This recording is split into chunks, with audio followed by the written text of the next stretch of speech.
העולם של בינה מלאכותית מתחלק בגדול לשניים. יש כאלה שחושבים שבינה מלאכותית, אמיתית, מכונות סופר אינטליגנטיות, מטריקס, אם אתם רוצים, זה דבר שלא קורה, לא יקרה, ואין שום סיכוי שיקרה. ויש אנשים שבטוחים שזה לא רק שזה קורה, אלא שזה קורה הרבה יותר מהר ממה שאנחנו חושבים.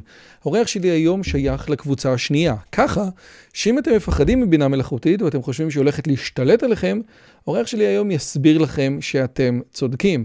קוראים לו פרופסור רומן ימפולסקי, והוא פרופסור למדעי המחשב לבינה מלאכותית. הוא כתב מאות ספרים ומאמרים, הוא תותח על, הוא מתעסק בעובדה שלא ניתן להסביר בינה מלאכותית, ושהיא לא צפויה, ושזה מאוד מאוד מסוכן. ויותר מזה, הוא אומר שכל חברות ה-AI שמתעסקות בבינה מלאכותית שהיא בטוחה ולא מעליבה מוסלמים או דברים כאלה, פשוט החברות האלה עושות את זה כדי להסיח את הדעת מזה שאין להם מושג איך לשלוט על כל המנועים של הבינה המלאכותית. אני יודע, השיחה באנגלית, ויש המון אנשים שהולכים להתבאס ולא לצפות בשיחה הזאת, וזה חבל. אז תפעילו כתוביות. ואני יודע שאתם לא מפעילים כתוביות, ולכן אתם לא צורכים את התכנים האלה. אז בבקשה, תפעילו כתוביות, וככה תוכלו ליהנות. אין מה לעשות, אני מביא את החוקרים הגדולים ביותר בעולם, זה חייב להיות באנגלית. ועוד משהו, בבקשה תכתבו לי בתגובות שהכתוביות לא מדויקות, כי זה כתוביות אוטומטיות של יוטיוב. מה נראה לכם, שאני אלך ואקליד את זה? מה שמזכיר לי, שאם אתם רואים את התכנים האלה ואתם רוצים לעזור לנו להשתפר ולשפר ולתרום ולקחת חלק בתוך כל הדבר הנפלא הזה, אתם מוזמנים לעשות את זה בכל מיני צורות. קודם כל דרך כפתור התודה, שהוא ממש עוזר לנו, וגם להיות חברים שלנו בפטריון, להיות חלק מהמועדון הזה שעוזר לקדם את התכנים האלה לכולם. ועכשיו, פרופסור רומן ימפולסקי. Professor Roman Yampoliski, thank you so much for coming. How are you today? I'm doing wonderful. Thanks for inviting me. It's my pleasure. First, I must tell you, your background is amazing. I see so many little robots and of course, your books. Where do you record? At your office at the university? Yes. Oh, okay, this is great. Now, before I start, as an Israeli, I must ask, have you ever been in Israel? A few times. Okay, so it's going to be about, we checked this one. Okay, 3 months ago, you had a very long and intense and very interesting conversation with Lex Friedman about AGI and about many, many things. You are an expert in cybersecurity and about the cyber or the ethical or the most dangerous parts of AI. And I ask many of my guests, it seems to me like there is a Jeff Hinton school of thought where AGI is very near and it's coming, and all the doomsday prophecy. And we have the Jan LeCun approach, which is, I think, different. We say we are not there yet. We need to we need to profoundly change things. LLM cannot do what we think they cannot do. And it seems to me that there is not a knowledge gap between Jan LeCun and Jeff Hinton. It seems that there is something profoundly different that separates the two approaches. My question to you, why, in your opinion, there is like the pessimistic school of thought and I wouldn't say optimistic, but say we are not there yet, school of thought? So I definitely don't know why they disagree. It could be many reasons. Certainly one is more industry and getting funding from industry. One is now no longer associated with industry, has more freedom to really say what he believes. So that's certainly something to consider. But I think it's completely irrelevant, whatever it's going to be, LLMs or something else. It is not important if it's 2 years or 5 years. Those are not the concerns. The concern is we don't know how to control those systems. We are not making good progress in that direction. We are creating more capable systems pretty well, but safety research is basically where it was years ago. In the Lex Friedman conversation, you referenced to a source that said that maybe in 2026, AGI will be available. And again, one need, I think, to define what AGI means because different people define AGI differently. And I think it was Melanie Mitchell that said that we are 100 Nobel Prize far from real AGI.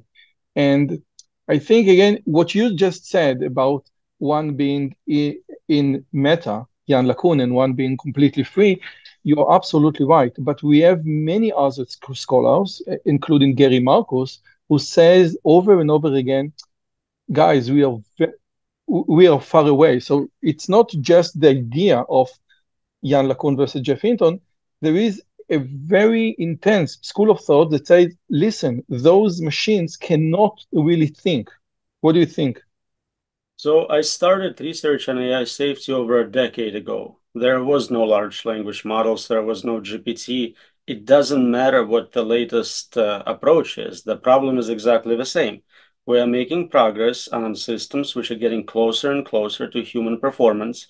We expect them to become better than humans in all domains, including science and engineering. That's the concern. Whatever it is, the current transformer architecture or something else is not the important factor. So they argue about this. How big is GPT-5 going to be? It's a local problem. Nobody will remember GPT-5 if GPT-7 is successful. We don't care about GPT-2 or what that represented.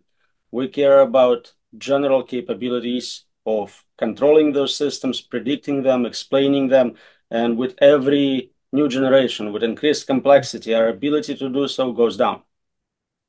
Okay, so again, okay, I got your point. And in many books, we have like the dangerous of AI can be divided into basically two uh, two routes.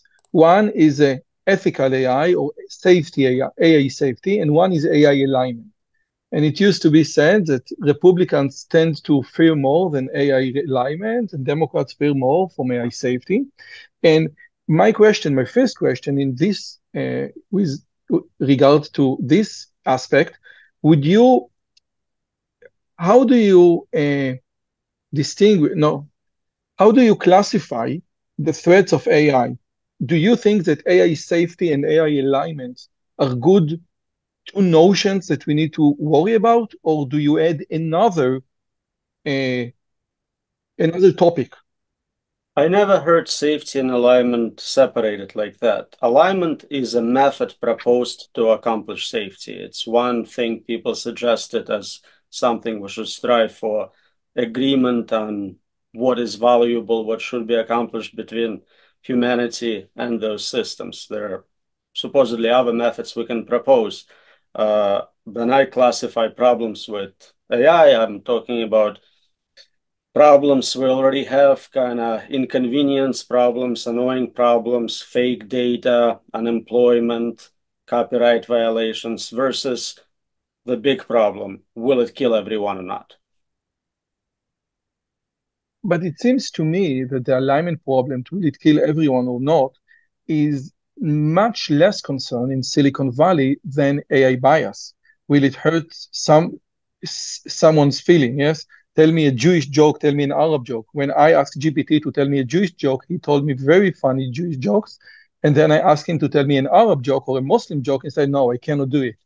And it seems, and I had many people on the show, including Scott Aronson, that it seems to me that OpenAI and other, I think that Grok by Twitter, by X is a very unique exception, deals more with the bias, the I don't want to offend anyone, and no one, and maybe this is your point, no one is into this alignment problem. I call it alignment problem, but you say no, it's not an alignment problem. It's I will call it the big problem. Control problem. But I think what we see is that people work on what they know how to do. You know how to censor certain topics. You know how to make sure the system never says a specific word. So that's what current safety work is. Nobody knows how to control something so capable. We don't know how to fully understand the algorithms behind the model. So this is what we observe. They basically will work on what they can get funding for or release a successful product on. Anything which is beyond the capabilities, cannot be successfully reported. And in my opinion, those problems are impossible to solve. So that's exactly why you don't see any progress on that. And again, this is a very interesting notion of what is a problem that cannot be solved. For example, and let me give you a concrete example. In the movie, The Social Dilemma, the algorithms, the YouTube, the Facebook algorithms were giving a task, make people's eyes stick to the screen as many as you can, and they came up with a great algorithm showing more and more extreme content. Okay, so in a way, the algorithm, the AI solved it in a perfect way, but in another way, it ruined everyone's life. So it makes the idea with the alignment problem, as I can see it, is that we define a goal, we define something for the AI to do, but we don't consider the consequences of this goal. And you say, no, I think that you treat this entire idea differently. Am I right? So the goal is easy. What you want to specify is the possible path to get to the goal. And for most goals, there are infinitely many paths to get there, and some of them are very unpleasant, dangerous, have side effects we cannot foresee. So that's part of a problem we're observing. When I say some problems are impossible to solve, I mean indefinitely controlling smarter than you systems. So not just making sure GPT-5 is safe, but every future iteration, 6, 7, 8, 9, 55, even if they do their own research, their own self-improvement, learn from new data, generate data with experiments, nothing should change that fact. I think that's impossible. And let's say, like in the Gödel theorem, that the idea, the mere essence of AI or a smart AI is an AI that cannot be bound. You talk in your interview about AI containment. Maybe a genuine AGI will find a way to bypass this containment. And therefore, as you said, those problems are unsolvable. Let's say they are unsolvable, like in the Gödel theorem, that they cannot be inside our frame of thought. In your opinion, what do we have to do? Because we are not going to stop the AI research. So the hope is that we can get most of the benefit from narrow systems. We create systems for specific problems. I want to do protein folding. I have a tool which helps me to predict how the proteins fold. That's all it is. It's not a general system. I'm not training it to be general. There is no chance it will exceed me in science and engineering. That's the only way forward I see.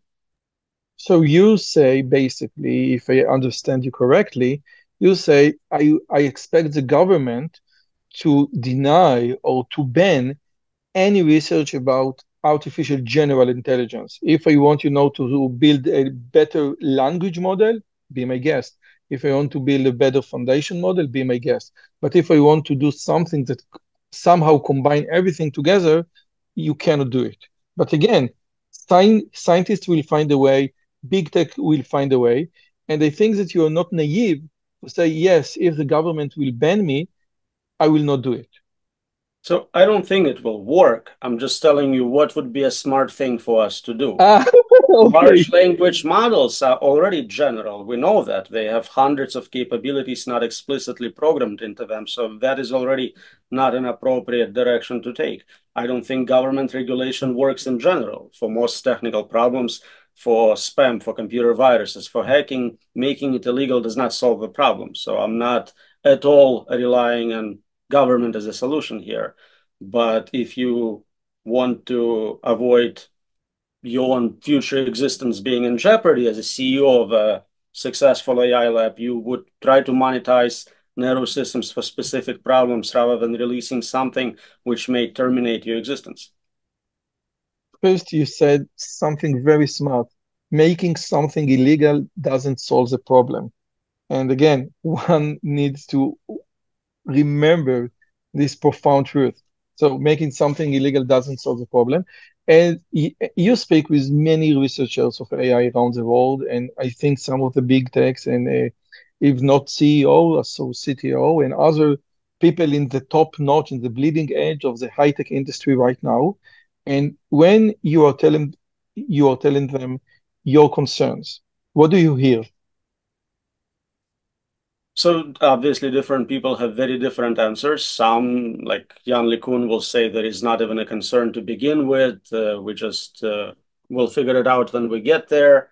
Others admit that there are significant problems, but they feel that with enough funding, with enough resources allocated, they might succeed at making those systems behave good enough.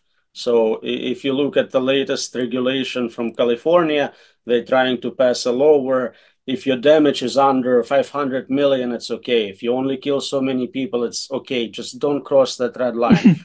So that's kind of the state of the art right now in that direction. Okay.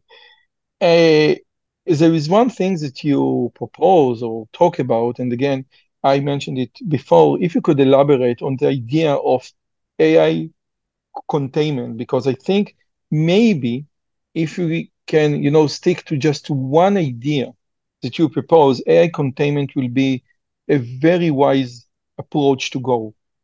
Right. So as I said, I started this research direction a long time ago. At the time, we thought if we can make a restricted environment, not connected to the internet, not allowing social interaction without limits, that would be a great way to test those systems, to explore them, to make them safe eventually. And you can see citations to that paper growing exponentially. And then GPT comes out and it plummets because they connect it to internet, release it to all the users, open source it, if you will. Everything we proposed in that paper was violated immediately. We never thought someone would be silly enough to do that, but that's exactly what they did right away. Wow.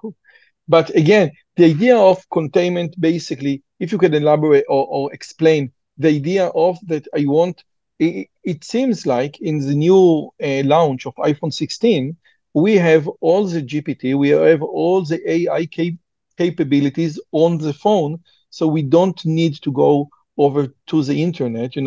Apple vision was to protect your privacy, but maybe this idea can also lead us to a safer AI, no?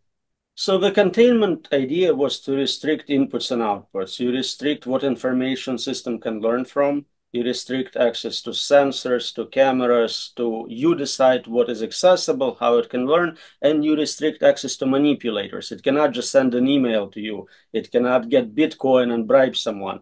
All of that is violated. You're putting it on a device with access to the real world, with sensors and with internet. So again, all the recommendations we had were immediately ignored. Okay.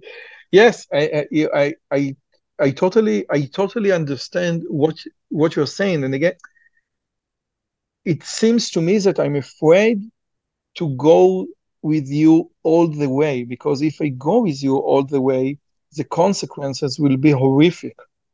So I might say, I might close my eyes, because what you're proposing right now, say, listen, this is going bad places. And I talk about a bias we all have. As individuals, we don't talk about dying. We ignore that fact. Everyone's getting older, everyone's dying, but we don't mention it. It's kind of a taboo topic in a way. And I think as humanity, we're kind of doing this right now at a humanity scale level. We're developing this technology. We have no way of controlling it or stopping its development. So we just don't talk about it. We talk about, as I said, things we know how to fix. Oh, the system is making inappropriate jokes. Well, I'm on it. I can fix that problem. I think one thing that you also mentioned is the idea of, or one important thing is the idea of AI consciousness. And there is one school of thought that say, yes, if it has consciousness, so then everything is ruined, because consciousness is the prototype of thinking. And other people, like I think in the Chinese room or in the Turing test, say, no, it doesn't. I don't need consciousness. And before we go into your tests about consciousness and optical illusions, etc., what's your view on AI systems having consciousness? So clearly, for capabilities, you don't need to have internal experiences. You can have very powerful optimizers which don't have internal qualia. That's not a requirement. We cannot test for it. We don't really know what function it serves. It becomes relevant when we talk about AI rights, suffering in systems. But that has nothing to do with safety. Safety is concerned with something more intelligent than you optimizing the world in ways you don't want. And for this, okay, so why do we need to test for, you mentioned the idea of optical illusions for as a potential test for machine consciousness. So why do we even need the idea of optical illusion as a test? What do we care if a machine has or doesn't have a consciousness or internal experience? That's a separate area of research. Here you're talking about, so we're running experiments, thousands of experiments on those systems. If they are conscious, if they feel pain, if they can suffer, that's inappropriate. You shouldn't be doing it. It's another kind of science fiction concept, but some people argue they're already conscious today. You know, So, regarding the internal experience, you know, many people said that, for example, in adversarial noise, I take a picture and I classify it, I don't know, as a cat, and then I change and modify the pixel in a way that no human being can detect. And then the network said, no, it's not a cat. It's an oyster with 99.9 accuracy. And people say, you know, if you can trick the system in such a way, the system doesn't understand. It cannot, you know, take the big look, the big glimpse of the picture and say, no, it's not an oyster, it's a cat.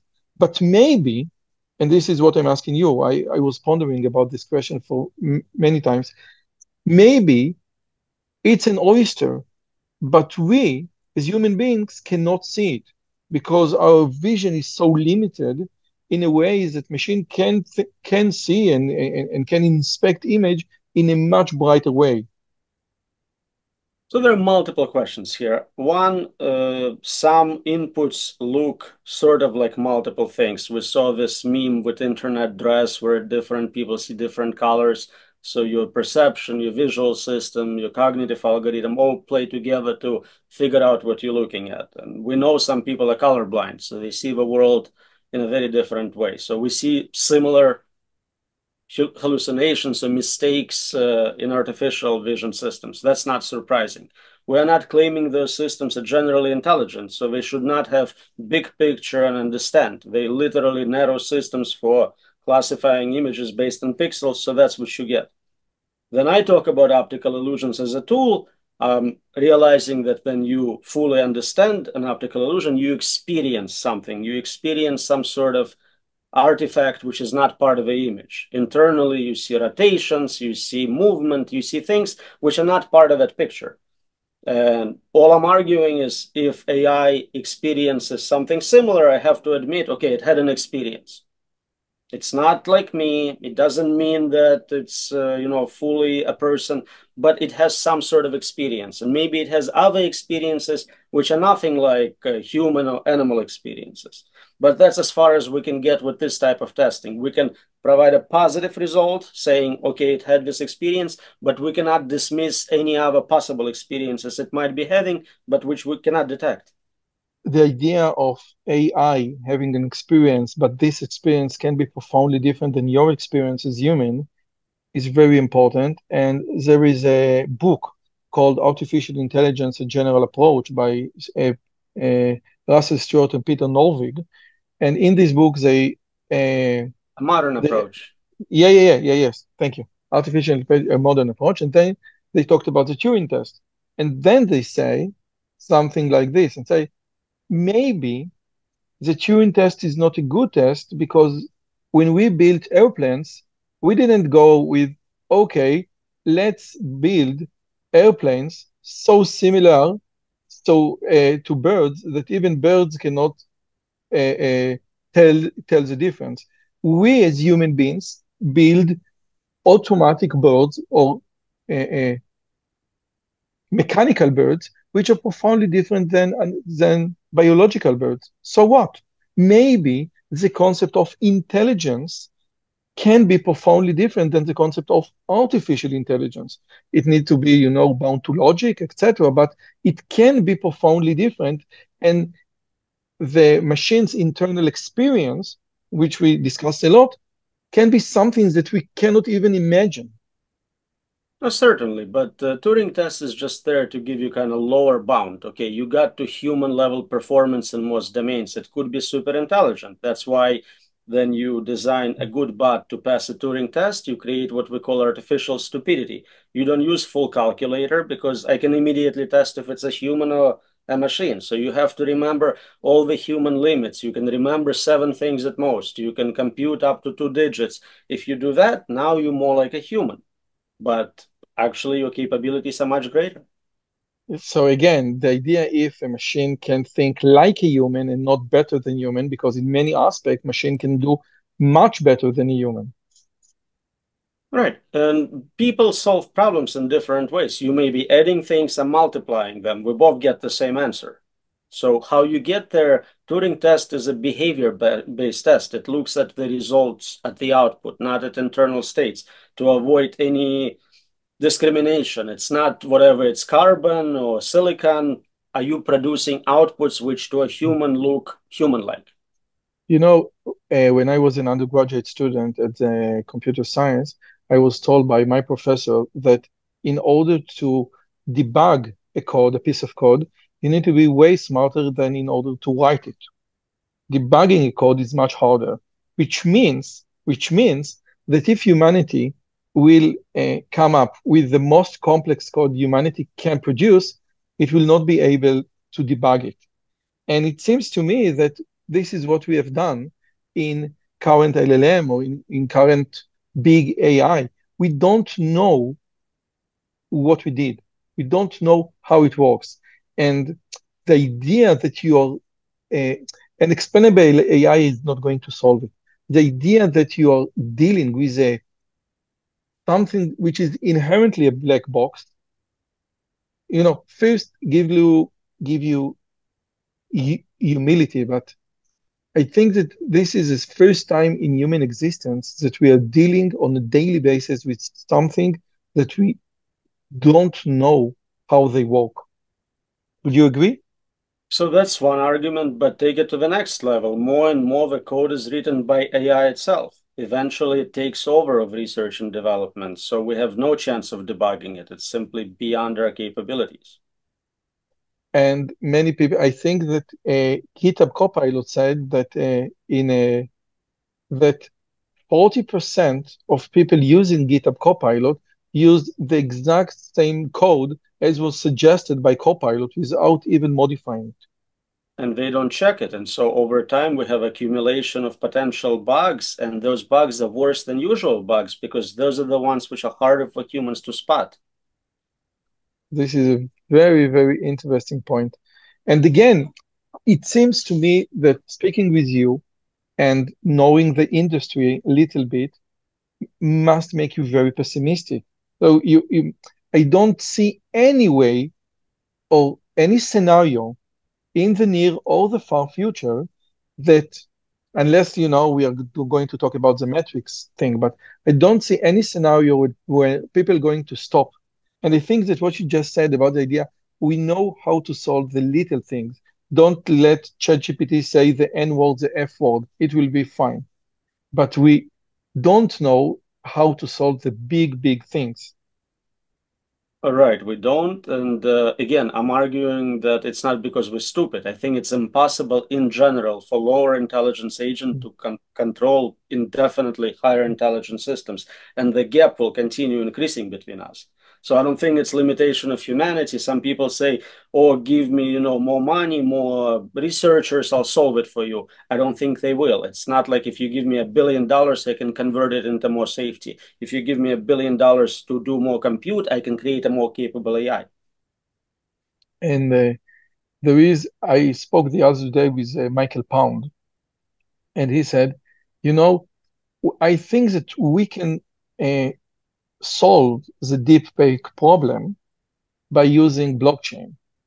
But we cannot use, and maybe this is an interesting idea, but he said, people from the AI community rarely listen to people outside the AI community.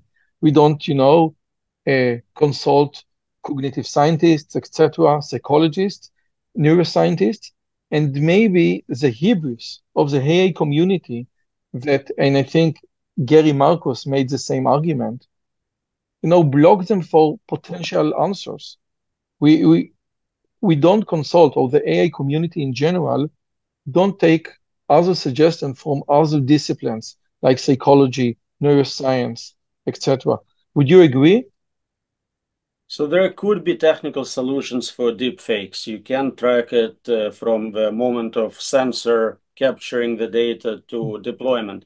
But if you just tell a person, oh, check this QR code to know if it's real or not, nobody cares. People believe their eyes.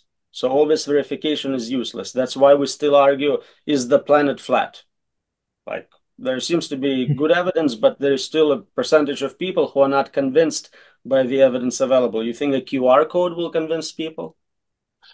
No, but I tell you what I think. I think that in our time, when I go to the cinema and I see Spider-Man, I know enough about the cinema industry in order to not be blown away by a Spider-Man. I know that this is some sort of a camera trick.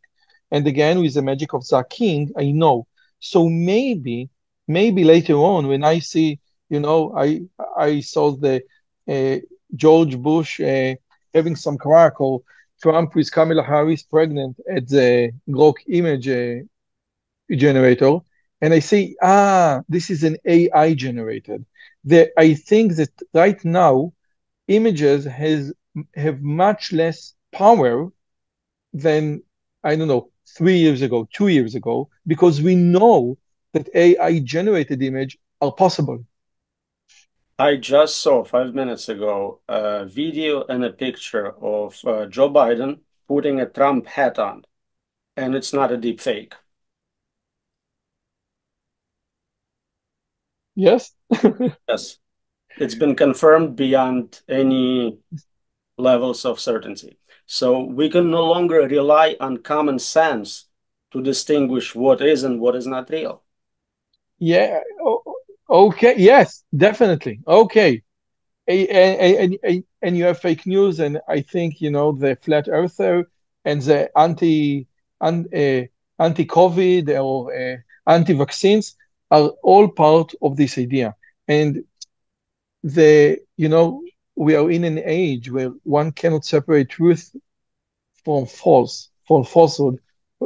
There is no truth. And in this context, the idea of Mid-Journey and AI generated image has, I think, ramifications on society beyond our capabilities to even think about.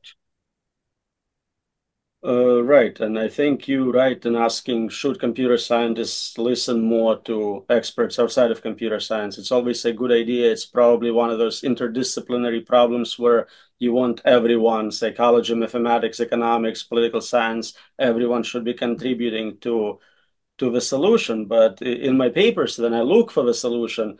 I show impossibility results from all those fields. We know in political science there are limits to elections being legitimate.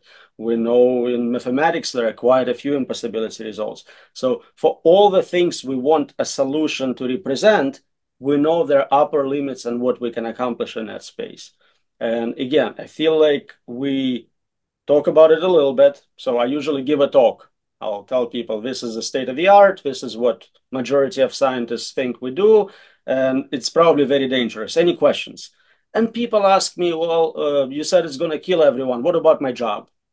You said it's going to kill everyone. How do I lubricate my sex robots? Like, they just ignore the whole conclusion and jump to what they understand or what they can do. No one has ever changed their life as a result of learning this. Yes. I want to go on to some crazy stuff that you are doing in your research.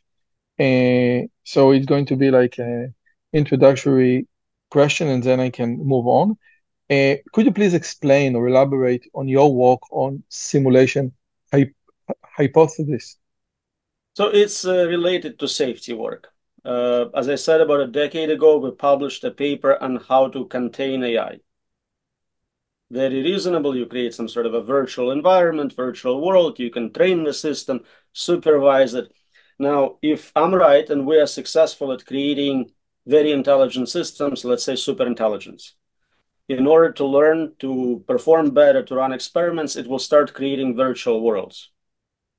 Very realistic virtual worlds. If it wants to learn about humans, it would create virtual worlds populated by avatars representing virtual humans, maybe conscious agents. It will run many experiments. So it seems that there will be thousands, if not millions, of virtual conscious humans for every one of us, so-called real baseline humans.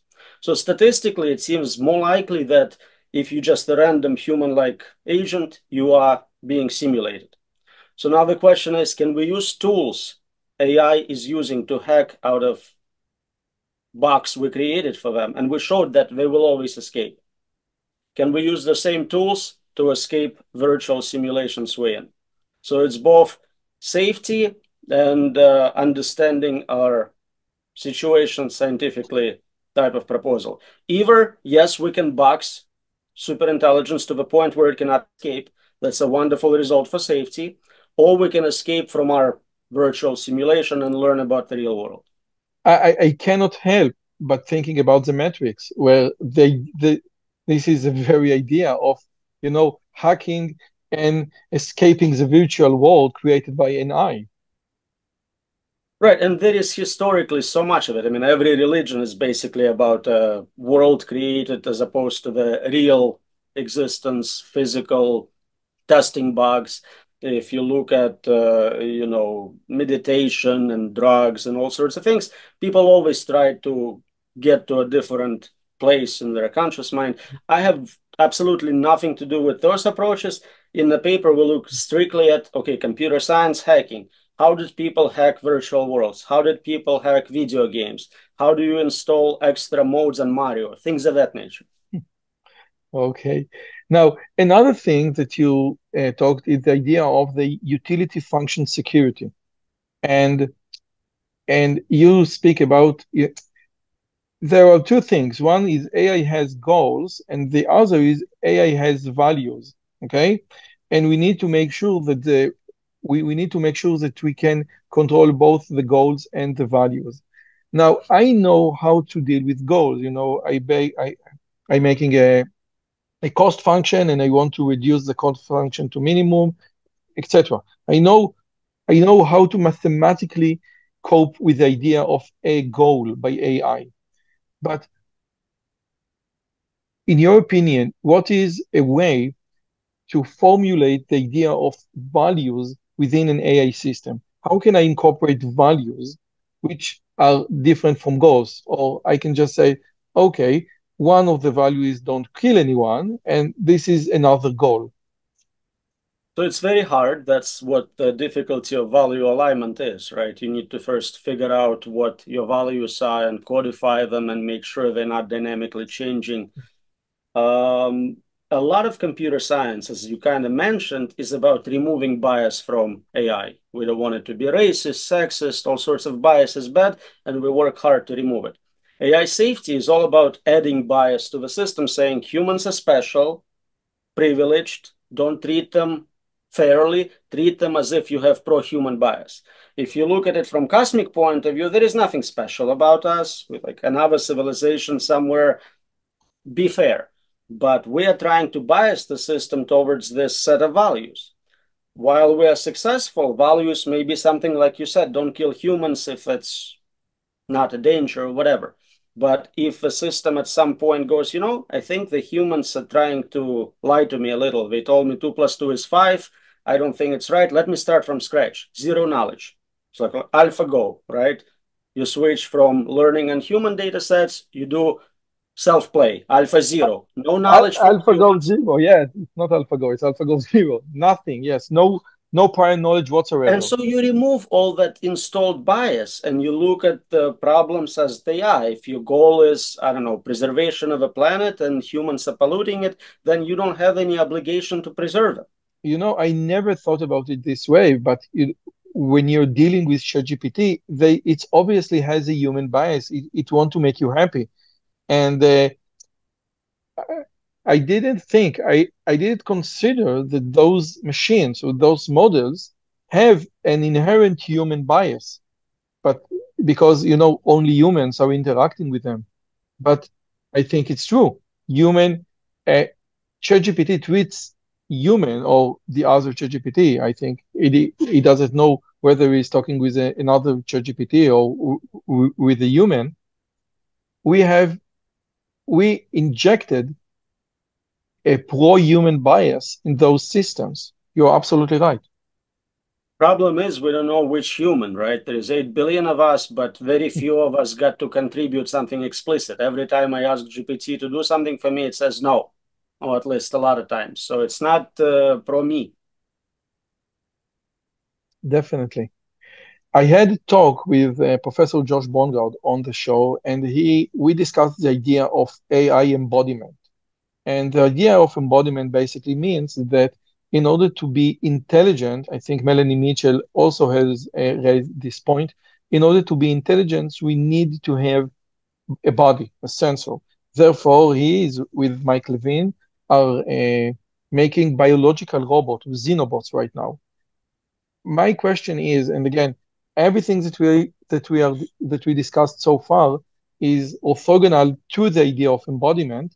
But in your opinion, how important is the idea of embodiment or a biological body in the concept of AI? It doesn't seem important at all. So we see large language models are clearly more capable on average over all domains than most humans. And you can always have virtual environments where you learn all the skills. In fact, right now, I think most of robots are trained first in virtual environments and then developed algorithms are deployed in physical bodies because it's so much cheaper. You learn so much quicker. You control the environment. So I think it's not a requirement. It's nice if you have a body and you can do physical experiments, but it certainly doesn't appear to be a requirement to get to very advanced intelligence. I want to push it a little further with your permission. And one argument might be, listen, in order to have common sense, we see places or scenarios when ChatGPT makes such a big error that this error shed light about his understanding or lack of understanding in so many domains. Now, we know that GPT-4 is much better than GPT-3 and 3.5, and GPT-4o is much better than GPT-4, and GPT-5 will be much better.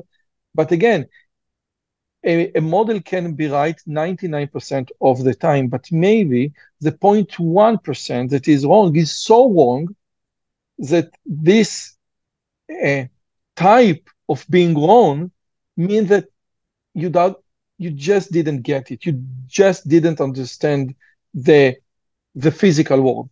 And maybe you say, okay, so we will wait to GPT-6 and GPT-6 will solve everything.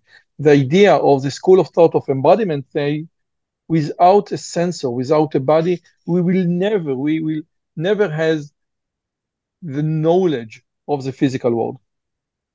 So I think we can connect tools to large language models, and a tool could be a physics simulator.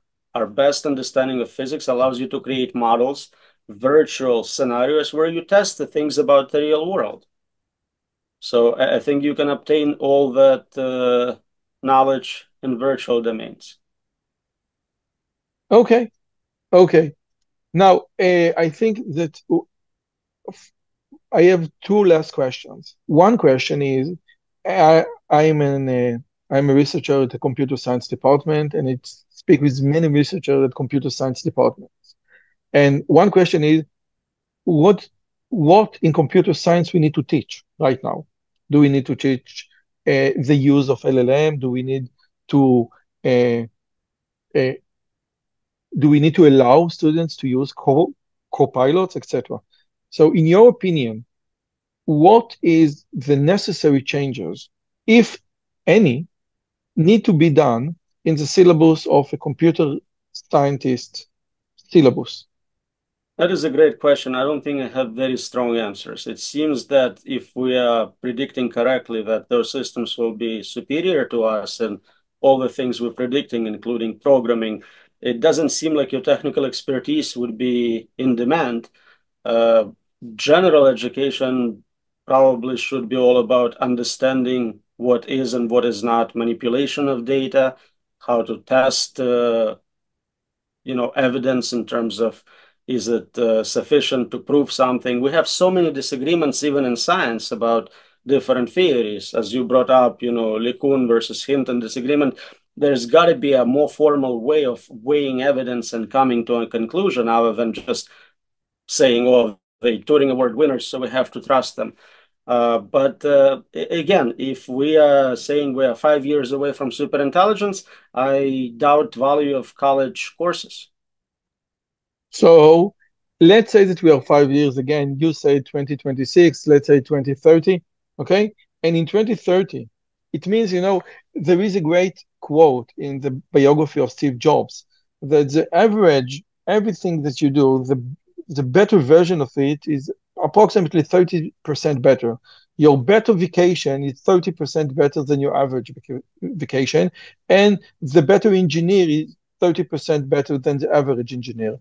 But Steve Wozniak was 50 times better. And it seems well, in 50 times better, things are profoundly different, hence Apple computers. What if I have just one programmer with Copilot, with GPT, with Claude, with everything? One programmer can replace, I don't know, like 24 of mediocre programmers in a way unimaginable 2 or 3 years ago. So what are we going to do? Or what is your social vision about society, let's say, in 5 years' time? So I think Sam Altman said it interestingly. He said some amazing companies will be created before AI destroys everything.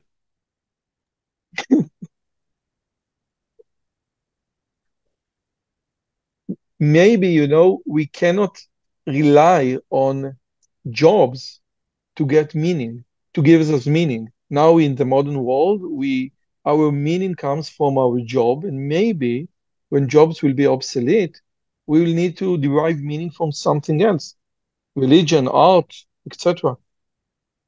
Definitely. That's why I'm looking at what's outside the simulation, the real meaning. This is all virtual meaning.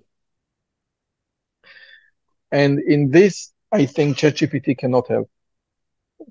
Although, that there was some Victor or YouTuber asked ChatGPT, if you were a human, would you believe in God? Would you say that? So it was very funny. There is 2 things that I ask all of my guests, like 2 last questions. One, can you recommend any book that you read in the last 5 or 10 years that just changed the way that you view in the world?